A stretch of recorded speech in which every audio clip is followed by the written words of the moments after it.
लेकिन ताशकंद से नहीं लौटे शास्त्री जी। ताशकंद ने शास्त्री जी का निधन। और अब शास्त्री जी की मौत पर सवाल। नमस्कार दोस्तों, मैं हूं आपका दोस्त गणेश रेड्डी। दोस्तों, आज हम बात करेंगे उस शख्स के बारे में जिसका जन्म 2 अक्टूबर को हुआ था। आप सभी को लग रहा होगा कि आज हम गांधी जी के बारे में बात करने वाले हैं, तो दोस्तों ऐसा बिल्कुल नहीं। आज हम बात करेंगे लाल बहादुर शास्त्री जी के बारे में, जिनका जन्म भी 2 अक्टूबर 1904 को हुआ था। दोस्तों, दूध उत्पादन हो या कृषि उत्पादन हो, इन दोनों भी सेक्टर में जो भी भारत आज बढ़ पाया है, उसमें लाल बहादुर शास्त्री जी का मुख्य योगदान है। इसीलिए उन्हें व्हाइट रिवॉल्यूशन और ग्रीन रिवॉल्यूशन का जनक कहा जाता है। जय जवान जय किसान का नारा देने वाले हमारे लाल बहादुर शास्त्री जी, जय जवान जय जवान जय किसान जय किसान जय किसान। जब प्रधानमंत्री बने तब उस वक्त भारत में अमेरिका जो गेहूं भेजता था PL-40 वीट, वो इतना घटिया था कि अमेरिका में जानवर भी उस गेहूं को नहीं खाते थे। तो जब लाल बहादुर शास्त्री जी ने इस सब को देखा तो उन्हें निश्चय किया कि अब ये गेहूं हम भारत में नहीं मंगवाएंगे, और उन्हें साफ शब्दों में अमेरिका को मना कर दिया। और साथ ही भारतीय लोगों से ये अपील करी कि जितने भी लोग जिनके पास खेती है वो सभी खेती करें और अनाज की खपत को थोड़ा कम करने की कोशिश करें। उनकी बातों को लोगों ने इतने गंभीरता से लिया कि दोस्तों कहते हैं कि उस समय लोगों ने सोमवार उपवास तक चालू कर दिया। इतने लोकप्रिय थे हमारे लाल बहादुर शास्त्री जी। दोस्तों, वैसे तो उनके जीवन के काफ़ी किस्से हैं। एक किस्सा है जब उनका मित्र उनके पास अपने नौकरी की सिफारिश के लिए आता है, तो वो उसे मना नहीं करते बल्कि 2 लेटर देते हैं। तो उनका मित्र चौंक जाता है, कहता है कि ये दूसरा लेटर किस चीज़ का है? तो बोले, एक में आपकी नौकरी की सिफारिश है और दूसरे में मेरा रेजिग्नेशन लेटर है।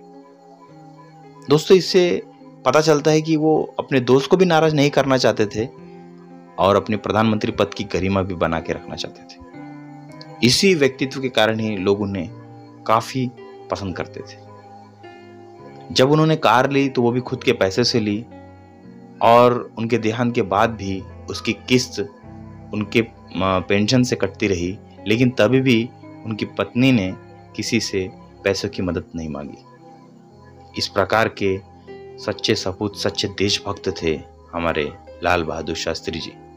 दोस्तों, जब लाल बहादुर शास्त्री जी को प्रधानमंत्री बनाया गया तब पाकिस्तानी गलती से सोच बैठा कि ये किस कमजोर व्यक्ति को प्रधानमंत्री पद पर बिठाया गया है, जो ना हाइट पे बड़ा है ना हालत में बड़ा है।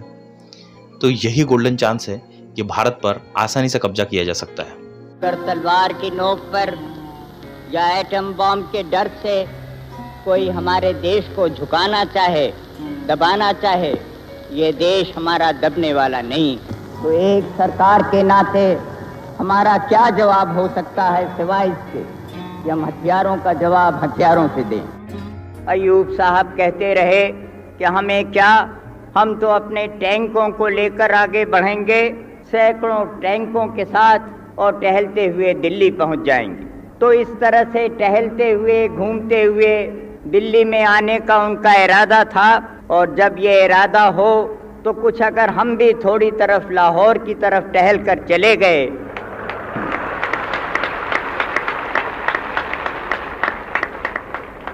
तो मैं समझता हूँ कि मैंने या हम लोगों ने कोई गलत बात तो ऐसी नहीं की। जय हिंद। और ये उसके जीवन की सबसे बड़ी भूल हुई। शास्त्री जी ने सभी इंटरनेशनल बॉर्डर खोल दिए थे और अपनी जवानों को भी खुली छूट दे दी थी, और इसका परिणाम ये निकला कि भारत ने लाहौर तक कब्जा कर लिया। जैसे तैसे करके युद्ध खत्म हुआ और युद्ध विराम के लिए उन्हें उज्बेकिस्तान में जो ताशकंद जगह है वहां पर ताशकंद एग्रीमेंट के लिए बुलाया गया। दोस्तों, 10 जनवरी को ताशकंद एग्रीमेंट साइन होता है और उस रात पार्टी होती है। पार्टी के बाद जब शास्त्री जी अपने रूम में जाते हैं तो करीब 1:20 में उन्हें खांसी आने लगती है और पसीना आने लगता है। उनके तमाम डॉक्टर और सचिवों को उनके रूम में बुलाया जाता है और 1:32 में शास्त्री जी की मृत्यु हो जाती है और कहा जाता है कि हार्ट अटैक से उनकी मृत्यु हो गई।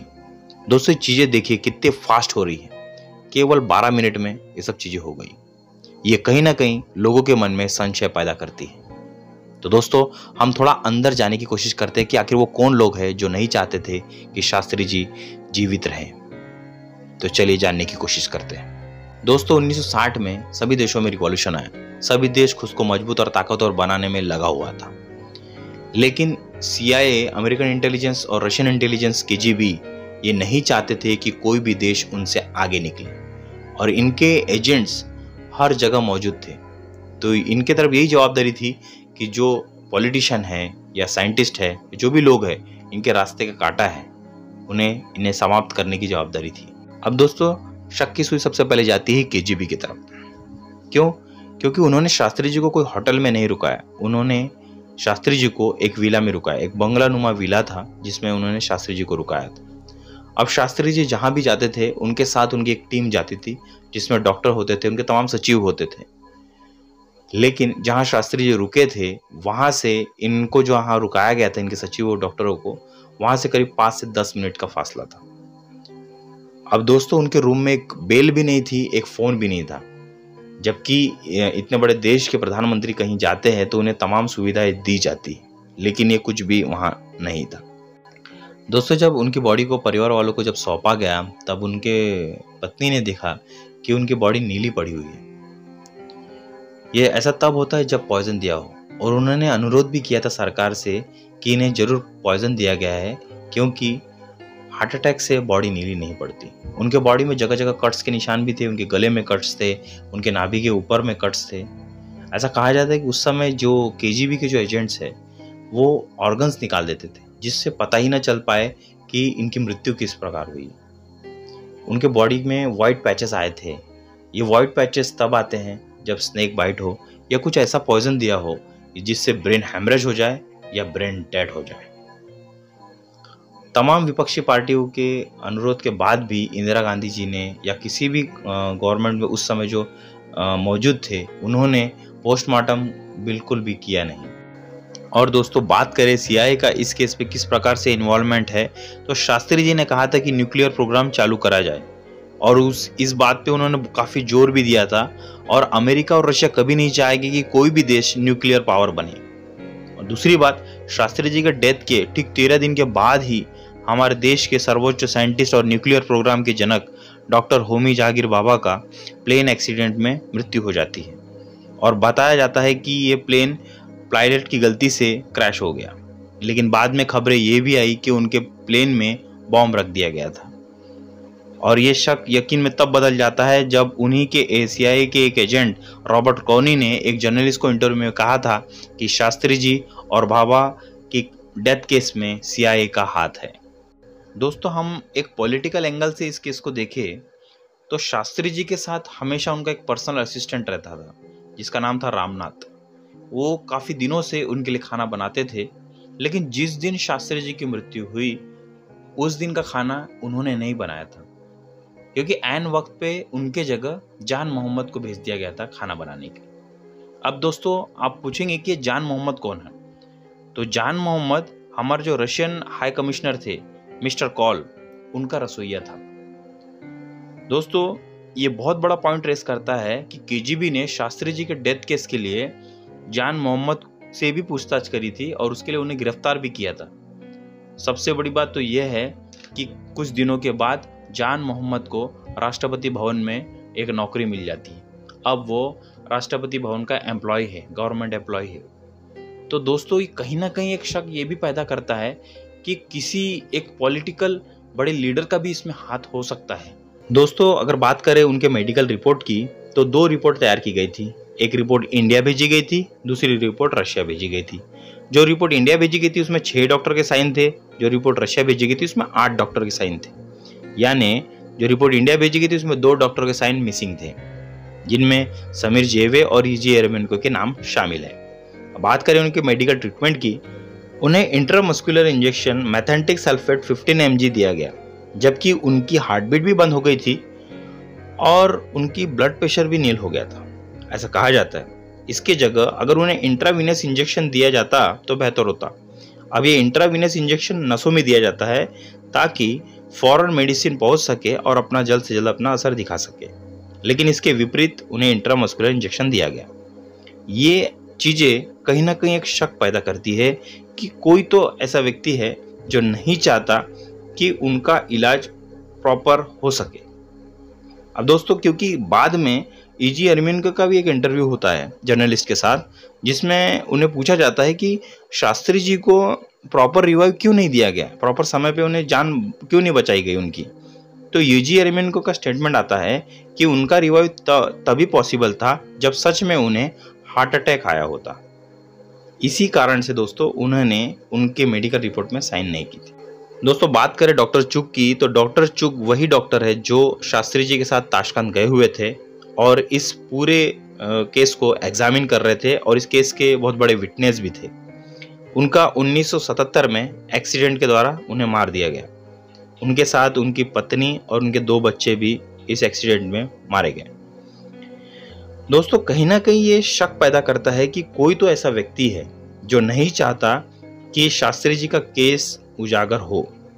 इसीलिए एक एक करके सारे विटनेसेस और सारे गवाहों को और सारे एविडेंस को गायब कर दिए गए, कुछ को मिटा दिए गए।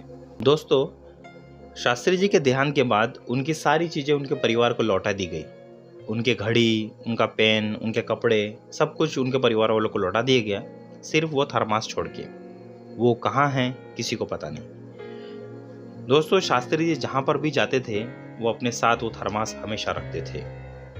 अगर वो थर्मास मिल जाता था तो उसके कंटेंट का भी फॉरेंसिक टेस्ट करके पता किया जा सकता था कि उनकी मृत्यु किस चीज़ से हुई। और दूसरी बात, शास्त्री जी हमेशा एक लाल डायरी अपने पास रखते थे जिसमें वो अपनी रोज़मर्रा की बातें लिखा करते थे, लेकिन वो लाल डायरी भी कहाँ है किसी को पता नहीं। दोस्तों, ये चीज़ें कहीं ना कहीं एक शक पैदा करती है कि शास्त्री जी की मृत्यु हार्ट अटैक से नहीं, उनकी हत्या की गई थी।